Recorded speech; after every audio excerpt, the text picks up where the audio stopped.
Bonjour à tous, c'est Jean-Luc Haut sur sa chaîne YouTube. Aujourd'hui, nous allons parler de la signature d'un pacte drone aérien défense piloté par la DGA. Le ministre des Armées, Sébastien Lecornu, lance une démarche structurée dans le domaine des drones aériens de défense, un pacte qui sera piloté par la DGA. Mettre en synergie les besoins opérationnels et la filière industrielle. Nouveau chantier par la Direction générale de l'armement, mettre en œuvre le pacte drone aérien de défense signé par le ministre des Armées, Sébastien Lecornu, pendant sa visite au salon Eurosatory 2024. L'objectif est d'adapter la conduite des programmes d'armement dans le domaine des drones de contact de moins de 150 kg en mettant en synergie les besoins opérationnels des forces armées et la filière industrielle de défense. Alors, c'est un collectif de travail qui sera piloté par la DGA, tenant compte des particularités du domaine des drones aériens de contact, moins de 150 kg. Le ministère se dote ainsi d'un collectif de travail inédit à l'échelle d'une filière, permettant à l'État et à l'industrie de réfléchir et de construire ensemble les réponses aux problématiques d'intérêt commun. Il s'agit notamment pour les industriels d'améliorer leur connaissance des besoins opérationnels et pour le ministère de mieux appréhender les capacités et les compétences industrielles.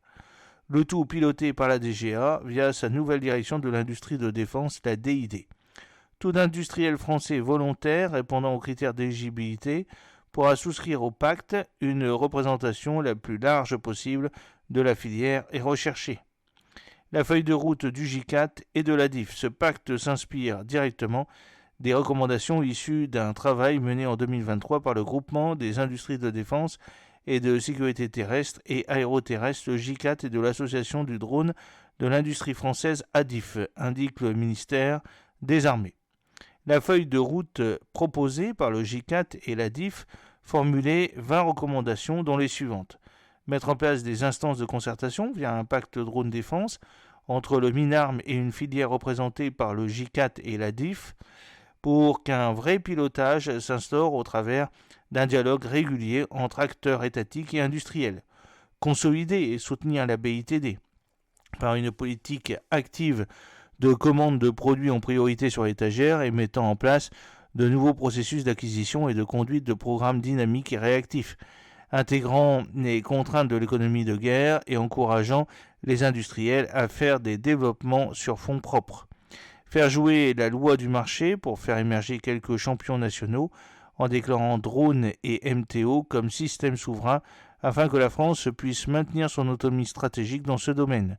En mettant en place une politique de recherche et de développement R&D ambitieuse, structurée et concertée, en mettant en place le dispositif de drone de confiance voté dans la LPM. Accélérer la prise en compte des drones dans l'armée de terre en dotant rapidement et complètement certaines unités de drones et en faisant appel à des télépilotes réservistes. Adapter la LPM actuelle en matière de drones et de MTO de moins de 150 kg en prévoyant une feuille de route pluriannuelle avec des flux financiers et un jalonnement par des opérations d'acquisition majeures tous les ans. Les montants cibles financiers dédiés aux drones MTO de moins de 150 kg devrait atteindre 250 millions d'euros par an en fin de LPM pour les besoins d'acquisition, de recherche et développement et de souveraineté industrielle. J'espère que cette petite vidéo vous a plu. N'oubliez pas de cliquer sur le pouce pour la promouvoir, de vous abonner si ce n'est pas encore fait et de partager cette vidéo sur vos réseaux sociaux. A très bientôt, fidèlement, Jean-Luc Haut.